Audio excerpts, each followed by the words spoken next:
ہماری اس جمعہ المبارک کی حاضری کو اپنی بارگاہ سعودیت میں قبول فرمائے۔ سب سے پہلی بات یہ ایک سوال ہے کہ دن بدن اعلیٰ حضرت کی محبت جو ہے وہ شاہکان مصطفیٰ کے سینوں میں بڑھ چکی ہے۔ 100 سال سے زائد عرصہ ہو گیا، 106 سال، یہ 25 سفر کو 6 سال مکمل ہو گئے۔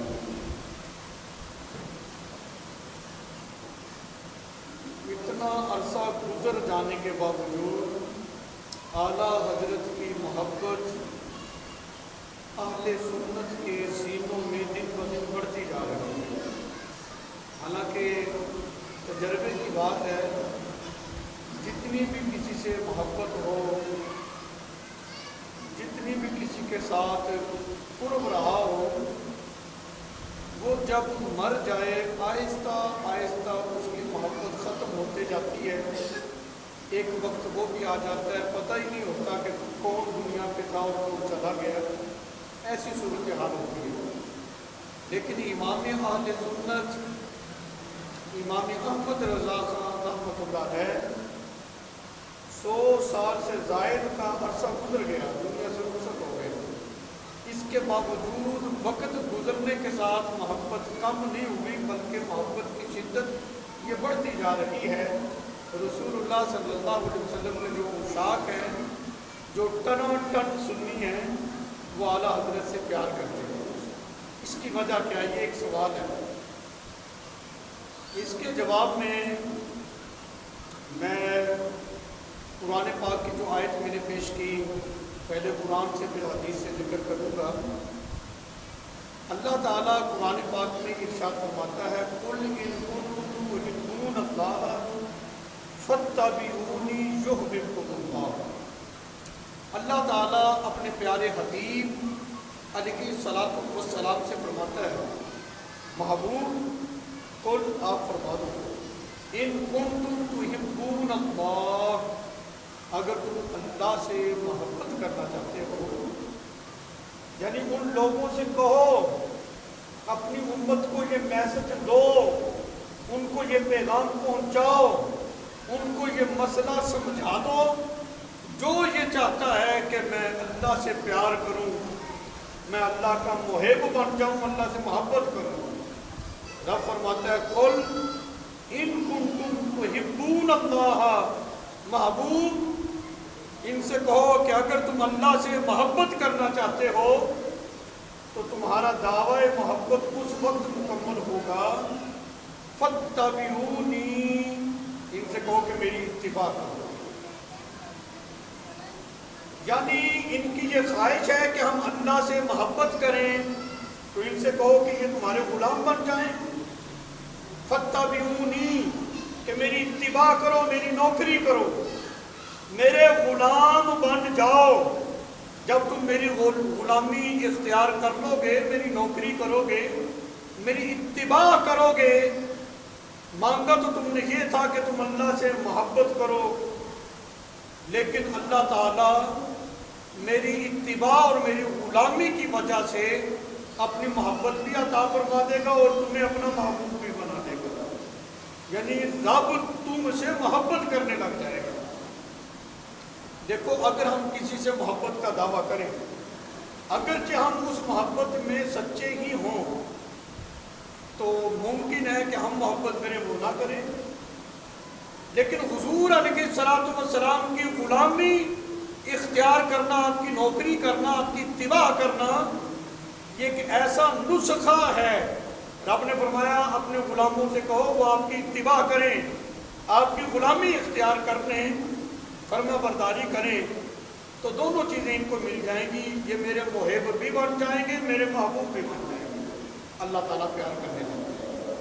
تو پتہ چلا قرآن مجید کی اس آیت سے اصل چیز نبی پاک علیہ الصلوۃ والسلام کی غلامی ہے۔ جب بندہ حضور علیہ الصلوۃ والسلام کی غلامی کو اختیار کر لیتا ہے، رسول اللہ صلی اللہ علیہ وسلم کی اتباع کرتا ہے، نوکری اختیار کر لیتا ہے، تو پھر دو چیزیں اس کو حاصل ہو جاتی ہیں۔ نمبر ایک، وہ اللہ کا محب، رب سے محبت کرنے والا بن جاتا ہے۔ نمبر دو، رب کا محبوب بھی بن جاتا ہے، رب خود بھی اس سے پیار کرنے لگ جاتا ہے۔ سوال یہ تھا کہ اتنا عرصہ گزر گیا، 100 سال سے زائد، صدی سے زائد کا عرصہ گزر گیا، اعلیٰ حضرت کی محبت عشاق کے سینوں میں دن بدن بڑھ کیوں رہی ہے؟ اس لیے کہ انہوں نے رسول اللہ صلی اللہ علیہ وسلم کی غلامی کا پٹا اپنے گلے میں ڈالا ہوا تھا۔ سرکار علیہ الصلوۃ والسلام کی ساری زندگی نوکری کی، اتباع کی، فرما برداری کی، تو وہ اس منصب پر فائز ہو گئے کہ رب کے محب بھی تھے اور رب کے محبوب بھی بن گئے۔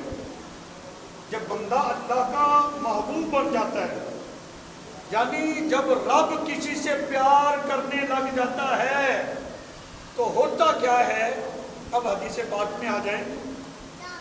اب قرآن مجید سے یہ تو ہمیں معلوم ہو گیا کہ جب انسان رسول اللہ صلی اللہ علیہ وسلم کی اتباع کرتا ہے تو وہ رب کا محب بھی بن جاتا ہے، اللہ کا محبوب بھی بن جاتا ہے۔ اور حضور علیہ الصلوۃ والسلام کا جب بندہ غلام بنتا ہے تو رب اس بندے سے، نبی پاک علیہ الصلوۃ والسلام کے نوکر سے، غلام سے محبت کرنی شروع کر دیتا ہے، پیار کرتا ہے۔ جس سے رب پیار کرے اس کو انعام کیا ملتا ہے، پھر اس کا مخلوق میں مقام کیا ہوتا ہے۔ اب ذرا سنو، حدیث پاک میں آتا ہے اللہ تعالی محبوب علیہ الصلوۃ والسلام کی اتباع کرنے والوں سے محبت کرتا ہے۔ جب رب کسی سے پیار کرتا ہے، اس کو اپنا محبوب بنا لیتا ہے، تو رب تعالیٰ حضرت جبریل علیہ السلام سے فرماتا ہے کہ جبریل سنو، میں فلاں بن فلاں سے پیار کرتا ہوں، میں فلاں بن فلاں سے محبت کرتا ہوں، تم بھی اس سے محبت کرو۔ یہ میں سمجھانے کے لیے کہہ رہا ہوں، رب نام لے کر کہتا ہے۔ مثلا رب فرماتا ہے جبریل میں عبد القادر جیلانی سے پیار کرتا ہوں، تو بھی اس سے پیار کر۔ گویا کہ رب فرماتا ہے جبریل میں داتا علی حجویری سے پیار کرتا ہوں، تو بھی اس سے پیار کر۔ گویا کہ رب فرماتا ہے جب کسی سے پیار کرے، فرماتا ہے جبریل میں بابا فرید سے، فرید الدین سے پیار کرتا ہوں، تو بھی اس سے پیار کر۔ جبریل میں امام احمد رضا سے، جو بریلی کے تاجدار ہیں، ان سے پیار کرتا ہوں، تو بھی ان سے پیار کر۔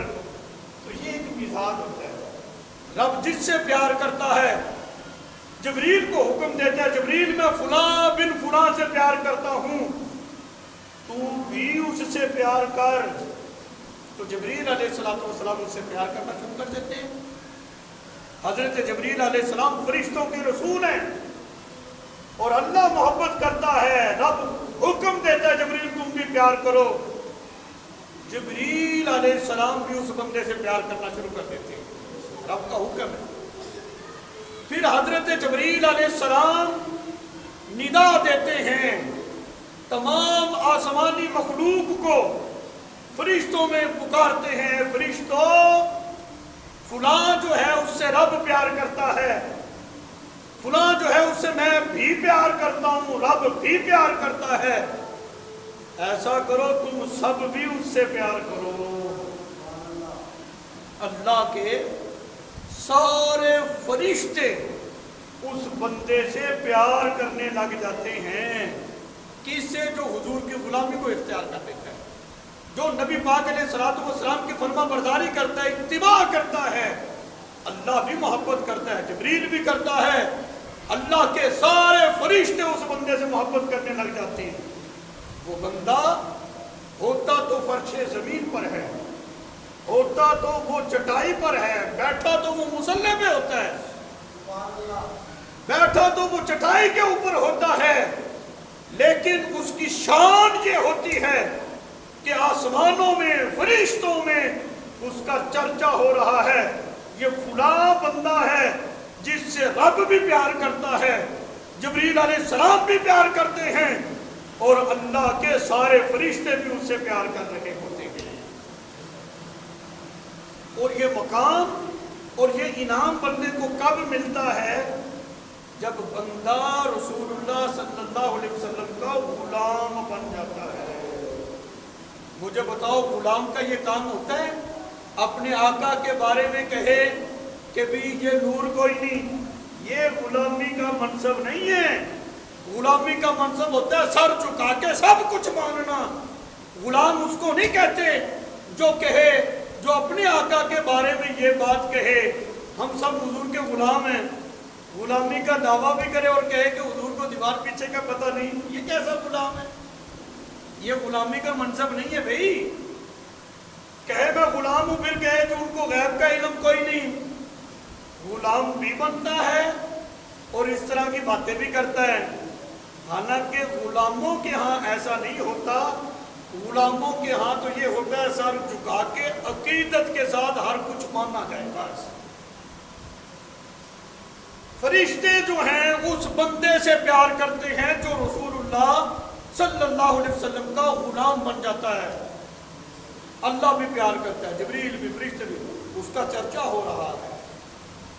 سوال یہ تھا کہ بندہ جب مر جائے دن گزرنے کے ساتھ محبت کم ہوتی ہے، ایک وقت آتا ہے بندہ بھول جاتا ہے، لیکن اعلیٰ حضرت کو 1 صدی سے زائد عرصہ گزر گیا، اس کے باوجود اس شاہکان مصطفیٰ کے سینوں میں امام احمد رضا رحمت اللہ علیہ کی محبت بڑھتی جا رہی ہے۔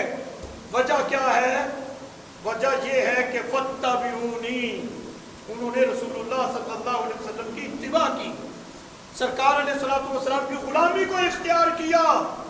اللہ نے بھی پیار کیا، جبریل نے بھی، فرشتوں نے بھی۔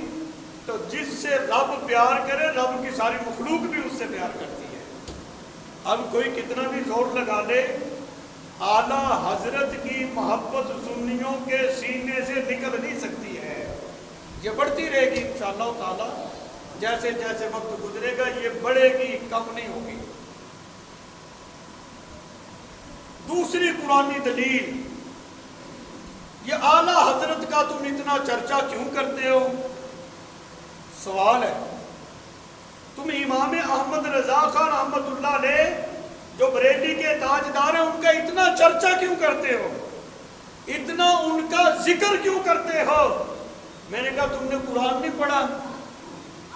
قرآن پڑھو تمہیں سمجھ آ جائے گی کہ ہم سید اعلیٰ حضرت کا اتنا چرچا کیوں کرتے ہیں، اللہ والوں کا اتنا ذکر خیر کیوں کرتے ہیں۔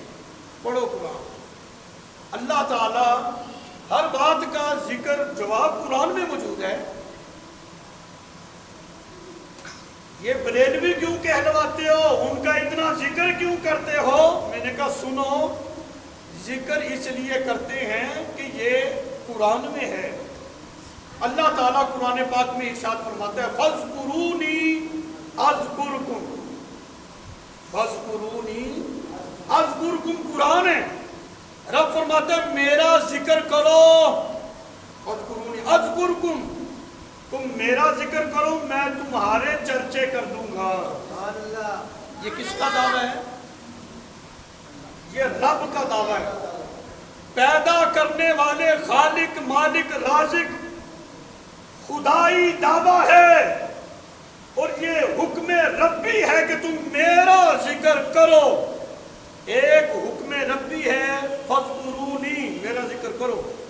دوسرا وعدہ ربی ہے، رب نے وعدہ کیا کہ جب تم میرا ذکر کرو گے اذکرکم، میں تمہارے چرچے کر دوں گا۔ اب پوچھتے ہیں تم اعلیٰ حضرت کا اتنا چرچا کیوں کرتے ہو؟ میں نے کہا قرآن پڑھ، رب فرماتا ہے تم میرا ذکر کرو میں تمہارے چرچے کر دوں گا۔ تو اعلیٰ حضرت نے ساری زندگی اپنے رب کا ذکر کیا ہے۔ اب قیامت آ جائے گی رب کے بندے اعلیٰ حضرت کا ذکر خیر کرتے ہی رہیں گے انشاءاللہ، کیونکہ جن کا چرچا رب کر دے تو پھر ان کے ذکر کو مٹانے والا کوئی نہیں، ان کا چرچا ہوتا ہی رہے گا۔ یہ قیامت تک فرید فرید بھی ہوتی رہے گی، رضا رضا بھی ہوتی رہے گی۔ یہ اللہ والے جو ہوتے ہیں جنہوں نے اپنی زندگیاں اللہ اور اس کے رسول کے دین کے لیے جنہوں نے صرف کر دی ہے، اپنا اٹھنا بیٹھنا چلنا پھرنا، اپنی سوچ فکر، اپنا مال، ہر چیز جنہوں نے دین کے لیے صرف کی اور اپنی نیند بھی دین پہ قربان کر دی، تو پھر اللہ تعالیٰ نے ان کو مقام یہ عطا کیا ہے۔ 106 سال ہو گئے اس 25 سفر پہ، آپ کا عرس مبارک 25 سفر کو ہوتا ہے، تو یہ 6 سال مکمل ہو جانے 1 صدی کے بعد۔ اب بھی یوں ذکر ہو رہا ہے جیسے کہ اپنا یہ ابھی قریب کے بزرگ ہیں۔ اعلیٰ حضرت اس شخصیت کا نام ہے جنہوں نے ترجمہ کنز الایمان جو ہے وہ رسول اللہ صلی اللہ علیہ وسلم کی امت کو دے کر احسان فرمایا ہے۔ آپ کا ترجمہ کنز الایمان نہ ہوتا ایمان بچانا مشکل ہو جاتا ہے۔ جو پذیرائی آپ کے ترجمہ کنز الایمان کو ملی ہے، اس طرح کا صحیح ترجمہ قرآن پاک کا روئے زمین پر موجود نہیں ہے۔ اتنے فنون میں مہارت رکھا کرتے تھے، محدث بھی تھے، مفکر بھی تھے، فقیہ بھی تھے، شاعر بھی تھے۔ اللہ تعالیٰ نے ہر قسم کی کوالٹی ان کے اندر رکھی تھی۔ وہ کمال کا حافظہ آپ کو عطا فرمایا تھا۔ آپ فرماتے ہیں میں جب بالغ ہوا ہوں نا، اس وقت میں نے پہلا فتویٰ دیا ہے۔ مجھے بتاؤ بچہ جب بالغ ہوتا ہے کتنی عمر ہوتی ہے؟ اس وقت وہ مفتی صاحب تھے۔ ہمارے بچوں کو تو کچھ بھی پتہ نہیں ہوتا، بالغ ہو جاتے ہیں، لیکن ایک خاص نظر تھی رسول اللہ صلی اللہ علیہ وسلم کی کہ یہ ایک فیضان تھا جس کی وجہ سے اعلیٰ حضرت کو یہ کمال حاصل ہوا۔ امام احمد رضا خان رحمۃ اللہ علیہ، اب ذرا اس زاویے سے بھی اس چیز کو پرکھیے گا اور اس چیز کی آپ نے جانچ پڑتال کرنی ہے۔ اللہ تعالیٰ کے جو مقربین بندے ہوتے ہیں، جو اللہ کے ولی ہوتے ہیں، اللہ کا ولی معنی اس کا ہوتا ہے اردو میں اللہ کا دوست، جو اللہ کا دوست ہوتا ہے، تو دوست پہ بڑا مہربان ہوتا ہے، خیر خواہی کا ارادہ ہوتا ہے۔ تو اللہ تعالیٰ اپنی ساری مخلوق سے پیار کرتا ہے، لیکن جو دوست ہوتا ہے اس کے ساتھ تعلق جو ہے وہ ایک علیحدہ قسم کا ہوتا ہے۔ اس کی مثال میں آپ کو دوں، بات تو سمجھانے کی حد تک ہی ہے۔ دیکھو اولاد ساری برابر ہوتی ہے، لیکن کوئی ایک ہوتا ہے، کوئی چھوٹے ہونے کی وجہ سے زیادہ فائدہ حاصل کر لیتا ہے، باپ کی شفقت کو اس کی توجہ کا مرکز بنا ہوتا ہے۔ کوئی نہ کوئی ایک ایسا ہوتا ہے، استاد کے سارے شاگرد برابر ہوتے ہیں، کوئی ایک ایسا ہوتا ہے کہ وہ محنت زیادہ کرتا ہے، خدمت زیادہ کرتا ہے، تو وہ زیادہ توجہ حاصل کر لیتا ہے۔ اب مثال کو یہیں پہ چھوڑ دیں، یہ تو میں نے سمجھانے کے لیے کہی تھی، بلا تمثیل سمجھو۔ اللہ اپنی ساری مخلوق سے پیار کرتا ہے، اپنے سارے بندوں سے پیار کرتا ہے، لیکن جو اس کے مقربین ہوتے ہیں، جو عبادت کے ذریعے، فرما برداری کے ذریعے، اطاعت کے ذریعے اللہ کا خاص قرب حاصل کر لیتے ہیں، پھر رب تعالیٰ ان کے لیے ایک اضافی چیز فرماتا ہے ان کے بارے ان کو عام لوگوں جیسا نہ سمجھنا، یہ تو وہ ہیں بولتے یہ ہیں، میں ان کی زبان ہوتا ہوں۔ دیکھو ایک انعام ہے نا مقربین کا، ان کو عام لوگوں جیسا نہ سمجھو، دیکھتے یہ ہیں، ان کی آنکھوں کا نور میں ہوتا ہوں، یعنی یہ اپنے رب کے نور سے دیکھتے ہیں۔ یہی وجہ ہوتی ہے کہ علماء کرام فرماتے ہیں کہ اللہ والوں کی مجلس میں بندہ دل سنبھال کے بھی بیٹھے، اوپر سے کرتا رہے حضرت صاحب دل میں کہہ کے ایویں ہی ہیں، دل کو سنبھال کر بیٹھو۔ مومن جو ہوتا ہے وہ اللہ کے نور سے دیکھتا ہے، مومن کی فراست سے بچنا چاہیے۔ یہ ایک خدائی طاقت اللہ تعالیٰ جو ہے وہ اپنے مقربین بندوں کو عطا فرما دیتا ہے۔ اب یہاں پر اگر ہم اس چیز کو بھی مد نظر رکھیں، علامہ ظفر الدین بہاری رحمۃ اللہ علیہ، انہوں نے سید اعلیٰ حضرت کی حیات پر ایک کتاب لکھی ہے، حیات اعلیٰ حضرت۔ یہ 3 جلدوں پر مشتمل ہے کتاب۔ اس کتاب میں انہوں نے سیدی اعلیٰ حضرت کا ایک واقعہ، بہت سارے ذکر کیے، میں ایک ذکر کر رہا ہوں۔ انڈیا کا ایک شہر ہے، اس شہر کے اندر پیلی بھیت شہر اس کو کہتے ہیں، بھیت۔ وہاں پر سیدی اعلیٰ حضرت کا ایک مرید تھا جس کا نام تھا الطاف حسین رضوی، منشی الطاف حسین۔ اس علاقے میں ایک بد مذہب مولوی تھا، بس کبھی کبھار ان سے ٹاکرا ہو جاتا تو وہ کچھ کہتا، یہ کچھ کہتا۔ بھی ہمارے پیر صاحب تو یہ فرماتے ہیں۔ ایک مرتبہ بحث مباحثہ ہوئی، سیدی اعلیٰ حضرت کے جو مرید تھے منشی الطاف حسین رضوی، اس نے سیدی اعلیٰ حضرت کی ایک کتاب کا حوالہ دیا، جی انہوں نے یہ لکھا ہے اور یہ مسئلہ ایسے ہے۔ وہ بگڑ گیا، مولوی بد مذہب تھا، کہنے لگا میں تو اس کو نہیں مانتا، جو منہ میں آیا کہتا چلا گیا۔ وہ بڑے حوصلے والے تھے، منشی الطاف حسین صاحب کہنے لگے یہ حیات اعلیٰ حضرت میں موجود ہے واقعہ۔ کہنے لگے بات یہ ہے، تجھے ٹکٹ میں لے کر دیتا ہوں، اس وقت ٹرین کا سفر ہوتا تھا، کرایہ تجھے میں دیتا ہوں، یہ کوئی انصاف کی بات نہیں، جو تمہارے منہ میں آتا ہے تم بکے جا رہے ہو، تم سیدی اعلیٰ حضرت کے پاس کیوں نہیں چلے جاتے؟ ان کے پاس جاؤ اور اس حوالے سے ان سے گفتگو کرو، تمہاری تسلی ہو جائے گی۔ کہنے لگا لو جی میں ان کے پاس کیوں جاؤں، وہ تو بدعتی ہے، وہ تو مشرک ہے، میں موحد ہوں، توحیدی ہوں۔ بار کیا مسئلہ رفع دفع ہو گیا، بات ختم ہو گئی۔ وہ بد مذہب مولوی خود یہ بات لکھتا ہے، اور علامہ ظفر الدین بہاری رحمۃ اللہ علیہ نے اپنی کتاب حیات اعلیٰ حضرت کے اندر اس کو ذکر کیا ہے۔ کہتے ہیں چند دن گزرے، میں سو گیا، مجھے خواب آیا۔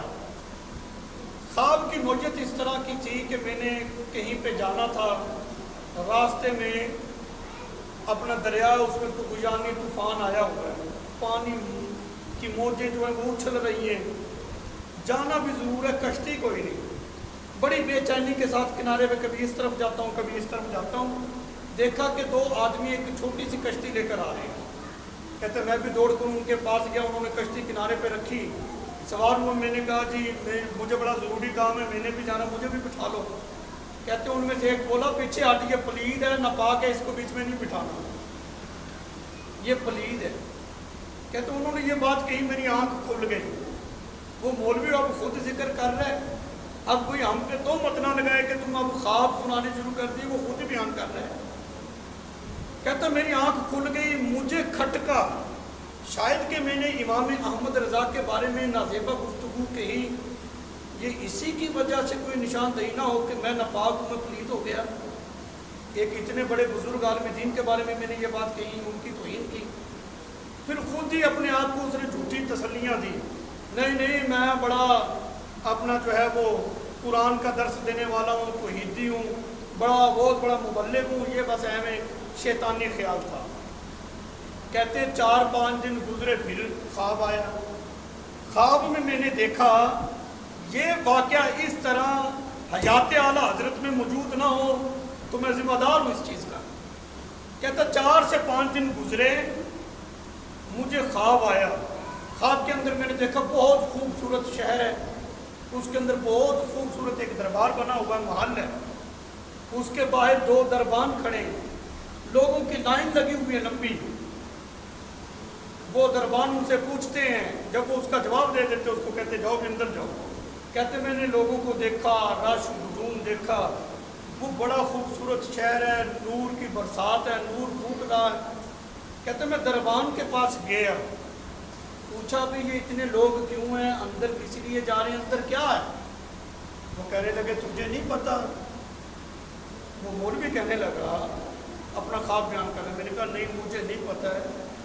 تو ان دربانوں نے بتایا یہ دربار رسالت ہے صلی اللہ علیہ وسلم، اور یہ جو تم لوگ دیکھ رہے ہو نا، یہ حضور علیہ الصلوۃ والسلام کی زیارت کے مشتاق ہیں، زیارت کرنے کے لیے جا رہے ہیں حضور علیہ الصلوۃ والسلام۔ کہتا جی میں نے کہا جی میں بھی حضور کا کلمہ پڑھتا ہوں، میں بھی امتی ہوں، میں نے بھی زیارت کرنی ہے۔ کہتے دربانوں نے مجھے روک لیا، بتاؤ بھائی تم نے زیارت کے لیے جانا ہے، بتاؤ تمہارے پاس چٹھی ہے؟ کہتا میں بڑا پریشان ہوا، کون سی چٹھی؟ ایسے نہیں ہوتا کہ کوئی پروگرام ہو تو ایک مخصوص قسم کا پاس بنتا ہے، وہ پاس جن کے پاس ہوتا ہے وہی اس پروگرام میں شرکت کر سکتے ہیں، دیگر لوگ نہیں، کیونکہ وہ ایک عوامی پروگرام نہیں ہوتا، مخصوص لوگوں کا ہوتا ہے۔ یا پھر عوامی پروگرام ہو تو سٹیج کا ایک پاس ہوتا ہے، سٹیج پر معززین جاتے ہیں، ان کے لیے ایک پاس جاری کر دیا جاتا ہے، جس کے پاس ہوتا ہے وہی سٹیج پہ چڑھتا ہے، دوسرا نہیں۔ ایسے اس پاس کو اس وقت چٹھی کہا کرتے تھے، کہا تمہارے پاس چٹھی ہے؟ جس کے پاس وہ ہوگی وہی اندر جائے گا بھی۔ کہتا وہ چٹھی تو نہیں ہے لیکن زیارت میں نے کرنی ہے، کلمہ میں پڑھتا ہوں، امتی میں ہوں۔ دربار کہنے لگا چٹھی تیرے پاس ہے نہیں، دعویٰ امتی ہونے کا تو کر رہا ہے، تو رک میں سرکار علیہ السلام سے تیرے بارے میں پوچھ کے آتا ہوں، اجازت ہوگی تو چلے جانا۔ وہ دربان اندر جاتا ہے، سرکار علیہ السلام سے پوچھتا ہے فلاں نام ہے، فلاں بن فلاں بتاتا ہے، کہتا ہے میں بھی امتی ہوں، کلمہ پڑھتا ہوں، زیارت کرنی ہے لیکن چٹھی کوئی نہیں۔ سرکار علیہ السلام نے فرمایا اس سے کہو پاک ہو کر آئے اور چٹھی لے کر آئے پھر آنا۔ دربان آیا، اس نے کہا جی سرکار علیہ السلام کی طرف سے حکم ہے پاک ہو کر آ، چٹھی بھی لے کے آ، ایسے اندر تو داخل نہیں ہو سکتا۔ کہتا میں پریشان ہوا، میں نے کہا جی پاک ہونے سے مراد کیا ہے اور وہ چٹھی کیا ہے مجھے بتاؤ تاکہ میں لے کر آؤں۔ اس دربان نے کہا رکو پھر میں یہ بھی پوچھ کر آ جاتا ہوں۔ حیات اعلیٰ حضرت کسی نے دیکھنی ہو میں دکھاؤں گا، یہ کتاب اس میں موجود ہے۔ وہ دربان دوبارہ اندر جاتا ہے، نبی پاک علیہ السلام سے پوچھ کر آتا ہے۔ حضور علیہ السلام نے فرمایا اس کو کہو بریلی شریف میں ہمارا ایک غلام ہے، میرا ایک عاشق ہے، اس کے پاس چلا جائے، اس کو طہارت مل جائے گی، چٹھی بھی مل جائے گی۔ نعرہ تکبیر، نعرہ رسالت، نعرہ حیدری، اللہ محمد چار یار حاجی خواجہ قطب وہ مولوی صاحب جو بد مذہب تھا وہ اپنا خواب ذکر کر رہے ہیں، کہتے ایسے جب ہوا نا تو میری اچانک آنکھ کھل گئی، کہتے جیسے کیسے کر کے میں نے وہ رات گزاری، نیند نہیں آئی، بہت بے چینی تھی کہ یہ مجھ سے کیا ہو گیا، اتنے بڑے عاشق رسول کی میں نے توہین کر دی، جس کی رسول اللہ صلی اللہ علیہ وسلم کی بارگاہ میں اتنا مقام ہے کہ وہاں جا کر مجھے طہارت ملے گی، وہاں جا کر چٹھی مجھے ملے گی، تب میں سرکار کی بارگاہ میں حاضر ہو سکتا ہوں۔ کہتے بڑی مشکل سے میں نے رات گزاری، جیسے صبح ہوئی میں نے ٹرین کے ٹائم کو نوٹ نہیں کیا کہ اتنے وقت پہ آئے گی تبھی چلا جاؤں گا، میں نے راتوں رات تیاری کی، اسٹیشن پر جا کر گھنٹوں ٹرین کا وہاں جا کر انتظار کر لیا، گھر پہ نہیں، بل آ کر ٹرین آ گئی، بیٹھا بریلی شریف پہنچ گیا۔ جیسے ہی کہتے میں اعلیٰ حضرت کے قدموں میں حاضر ہوا نا، زاروں کی تار رونے لگا، سیدی اعلیٰ حضرت فرمانے لگے اٹھ بھائی، جس نبی نے جو کچھ تجھے دکھا دیا ہے مجھے بھی سارا کچھ بتا دیا ہے، تجھے بتانے کی ضرورت نہیں ہے، یہ اللہ والے ہوتے ہیں۔ آج کل تو سوشل میڈیا پہ طوفان بدتمیزی برپا ہے، جس کے پاس یہ موبائل ہے اور ایک کمرہ ہے جس نے اسٹوڈیو بنا رکھا ہے، جو منہ میں آتا ہے بکے جاتا ہے، یہ بابے کیا ہوتے ہیں، یہ کچھ کیا ہوتا ہے۔ میں نے کہا تو بابوں کی بات کرتا ہے، انسان کی بڑی اہمیت ہے۔ رسول اللہ صلی اللہ علیہ وسلم نے فرمایا کعبہ اے بیت اللہ تیری بڑی شان ہے، لیکن سن میرے امتی کی تجھ سے بھی زیادہ شان ہے۔ تو اللہ کے مقربین بندوں کی توہین کرتا ہے، ان کے بارے میں بکواس کرتا ہے۔ رسول اللہ صلی اللہ علیہ وسلم کا فرمان تو یہ ہے، سرکار علیہ السلام اپنے امتی کی شان بھی بیت اللہ سے زیادہ بتا رہے ہیں۔ تو اس لیے اسلام محبت کا درس دیتا ہے، نفرت کا نہیں۔ اگر کسی کے سفید بالوں کا حیا کر لینا، رب اس نیکی کی وجہ سے بھی جنت دے دیتا ہے۔ رب تو رب ہے نا جی، رب تو اس چھوٹے پہ شفقت کرو، بڑوں کا ادب کرو۔ ادب کیا چیز ہے؟ ادب یہ چیز ہوتی ہے کہ بابے کوئی شے نہیں، پڑھتے ہی جا رہے ہیں، ابا بھی کوئی شے نہیں، ماں بھی کوئی شے نہیں، اماں تو کوئی شے ہے ہی نہیں۔ تو اس لیے اپنی نوجوان نسل کی نگرانی کرو، دین سیکھنا ہے تو اللہ کے گھر میں آ کر سیکھو۔ صحیح العقیدہ جو مستند علماء ہیں ان کی صحبت میں بیٹھ کر دین کو سیکھا جائے، جو قرآن و سنت کی صحیح ترجمانی کرنے والے ہیں۔ مغربی آقاؤں کو خوش کرنے کے لیے جو دین کا حلیہ بگاڑ رہے ہیں، اور جی اس کو بہت زیادہ لوگ سنتے ہیں، جس کو لوگ زیادہ سنیں وہ حق پر ہوتے ہیں۔ تو میدان کربلا میں یزید کی کثرت تھی، امام حسین رضی اللہ تعالیٰ عنہ کے تو 72 تن تھے، تو پھر کون حق پہ تھا بتائیں مجھے؟ کثرت کا ہونا یہ حق پر ہونے کی دلیل نہیں ہے۔ اسلام کا پہلا ٹاکرا، پہلی جنگ غزوہ بدر ہے، جس کی کمان مسلمانوں کی رسول اللہ صلی اللہ علیہ وسلم نے خود کی ہے، لیکن 313 ہیں، اور ابو جہل اینڈ کمپنی کے کتنے تھے؟ وہ ہزاروں میں تھے۔ ابھی پیچھے تو ان کی فوج اور بھی آ سکتی تھی، فی الحال کہاں 313؟ اگر کثرت ہی حق کی دلیل ہے تو بتاؤ غزوہ بدر کے بارے میں تمہارا کیا خیال ہے؟ پھر ایسا نہیں ہوتا۔ اسلام کی تاریخ اٹھا کر دیکھ لیں، اسلام کے نام لیوا جو ہوتے ہیں جب بھی باطل سے ٹکرائے ہیں یہ قلیل ہوتے تھے اور کثرت کو شکست دے دیا کرتے تھے۔ حق کے اندر، دین کے اندر پاور اتنی ہوتی ہے۔ تو یہ جو ہم نے ایک فضول قسم کی دلیل اپنے ذہن میں گھڑ رکھی ہے، اس کو تو اتنے لوگ سنتے ہیں، اتنے لوگ اس کو پسند کر رہے ہیں، تو لہذا وہ صحیح کہتا ہوگا۔ اگر یہی بات ہے تو مولا علی پاک کے مقابلے میں آیا تھا ٹنڈا، لوگ تو اس کے ساتھ بھی اتنے شامل ہو گئے تھے، تو کیا مولا علی پاک کو چھوڑ دو گے؟ ایسا ہرگز نہیں ہے۔ حضرت عثمان غنی رضی اللہ تعالیٰ عنہ کو شہید کرنے والے کون تھے؟ بلوائی تھے۔ مولا علی پاک رضی اللہ تعالیٰ عنہ سے یہ مطالبہ ہوا، سیدہ حضرت عائشہ رضی اللہ تعالیٰ عنہ صحابہ کرام کی جماعت کے ساتھ آئی تھی، انہوں نے بھی یہی کہا تھا نا، قصاص چاہیے، قصاص لیں۔ مولا علی پاک نے کیا فرمایا تھا؟ قاتلین عثمان ابھی کثرت میں ہیں، ابھی ہمیں خود مضبوط ہونے تو کریں گے۔ حضرت امیر معاویہ نے یہی مطالبہ کیا تھا، قصاص چاہیے۔ مولا علی پاک نے فرمایا تھا ابھی وہ کثرت میں ہیں، اور تم مطالبہ اس وقت کرنا جب میری بیعت کر لینا۔ تبھی تو علماء حق اہل سنت کا متفقون علیہ یہ فیصلہ ہے کہ مولا علی پاک رضی اللہ تعالیٰ عنہ حق پر تھے۔ کوئی بندہ اس حوالے سے تعین نہیں کر سکتا کہ حضرت علی رضی اللہ تعالیٰ عنہ نے عثمان غنی کا قصاص کیوں نہیں لیا۔ یہ کہ اجتہادی مسئلہ تھا، اس بنیاد پر ام المومنین حضرت عائشہ رضی اللہ تعالیٰ عنہ پر بھی اعتراض نہیں کیا جا سکتا۔ حضرت امیر المومنین مولا علی پاک پر بھی نہیں، بلکہ یہ حق پر ہیں، حضرت امیر معاویہ پر بھی نہیں کیا جا سکتا۔ ایک دقیق بحث ہے، موقع ہوا تو اس پر کروں گا، میں بات کو سمیٹوں ذرا۔ کثرت جو ہوتی ہے یہ حق پر ہونے کی دلیل نہیں ہے۔ جب یہ بات نہیں ہے تو حق بات وہ ہوتی ہے جو قرآن و سنت میں ہو۔ ایک حدیث کو بیان کر دینا، اس کے مقابلے میں جو 100 حدیثیں اور کھڑی ہیں اور جو ہمیں دوسرا راستہ دکھا رہی ہیں، ان کے درمیان تطبیق کریں۔ فقہا نے فرمایا کہ جب احادیث کے درمیان تعارض ہو جائے ان کے درمیان تطبیق دو۔ اگر تطبیق ممکن ہو، یعنی دونوں پر عمل ممکن ہو تو ٹھیک ہے، نہیں تو جو راجع ہو اس پر عمل کرو۔ سرکار کا خود کا فرمان ہے، میرے بعد لوگ کثرت کے ساتھ میری روایات تمہارے سامنے ذکر کریں گے، تم میری حدیث کو قرآن پہ پیش کرنا، اگر قرآن کے موافق ہو تو عمل کر لینا، نہیں تو قرآن پہ عمل کر لینا۔ حدیث پہ اس وقت عمل کرنا جب قرآن اور حدیث دونوں پہ عمل ہوتا ہو، پھر اس پر عمل ہوگا۔ جب قرآن ہمیں یہ کہہ رہا ہے کہ اللہ کے جو مقربین ہیں اللہ ان سے راضی ہو گیا، یہ رب سے راضی ہو گئے ہیں، اور الا ان اولیاء اللہ لا خوف علیہم ولا هم یحزنون، یہ کیا ہے؟ یہ قرآن ہے۔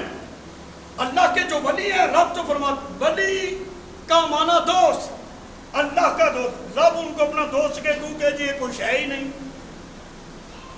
جو ہمارا دوست ہو، جس پہ ہم مان کرے کوئی کہ کوئی شے ہی کوئی نہیں، اس کا پنگا لے کے دیکھا بھی پتہ لگے گا۔ اگر کسی بندے کی ایم پی ایم این اے کے ساتھ بنی ہو نا، وہ کہے جی میں سکھا ہو گیا، وہ کہے جی تیرے ایم پی ایم این اے کی تو اوقات ہی کوئی نہیں، اس کا اچھا ابھی پتہ لگے گا پنگا لے کے دیے۔ دن کو رات، رات کو دن نہ کر دے تو بات ہوگی، یہاں تو یہی چلتا ہے۔ تو بات یہ ہے کہ یہ دنیاوی جو ہمارے اپنا صاحب حیثیت لوگ ہیں ان کی اتنی حیثیت ہے، جو اللہ کے مقربین ہیں جنہوں نے اپنی ساری زندگی اللہ اور اس کے رسول کے بتائے ہوئے طریقے کے مطابق گزاری ہے، وہ بھی اللہ کی دی ہوئی طاقت کے ساتھ سب کچھ کرنے کی صلاحیت رکھتے ہیں۔ تو سیدی اعلیٰ حضرت کے حوالے سے گفتگو ہوئی، چونکہ ٹائم ہو چکا ہے، صرف ایک آخری بات یہاں پر ایک میسج کے طور پہ کرنا چاہتا ہوں۔ اللہ کے جو مقربین ہیں، اللہ تعالیٰ کے جو برگزیدہ بندے ہیں، ان سے ہم نے محبت والا رشتہ رکھنا ہے۔ اگر وہ اللہ کا ولی نہیں ہے، عبادت گزار نہیں ہے، گناہ گار ہے، لیکن پھر بھی اس سے ہم نفرت نہیں کریں گے۔ نفرت گناہ سے کرنی ہے، اس حوالے سے محبت کریں گے کہ یہ رب کا بندہ ہے۔ ایک بزرگ تھا، اس نبی کو وحی ہوئی، وہ پہاڑوں میں بیٹھ کر اللہ کی عبادت کر رہا ہے۔ رب نے فرمایا جا میرے بندے سے جا کر کہہ کہ اللہ نے تیرا ایک سجدہ بھی قبول نہیں کیا، بس ہو گئی بات مکمل۔ کہا جی کب سے عبادت کر رہے ہو؟ کہتا جی زندگی کا حصہ گزر گیا یہیں اللہ کی عبادت کر رہا ہوں۔ تو سن، رب فرماتا ہے میں نے تیرا ایک سجدہ بھی قبول نہیں کیا۔ وہ بزرگ اٹھا اور اس نے جھومنا شروع کر دیا۔ کہا کیا ہوا؟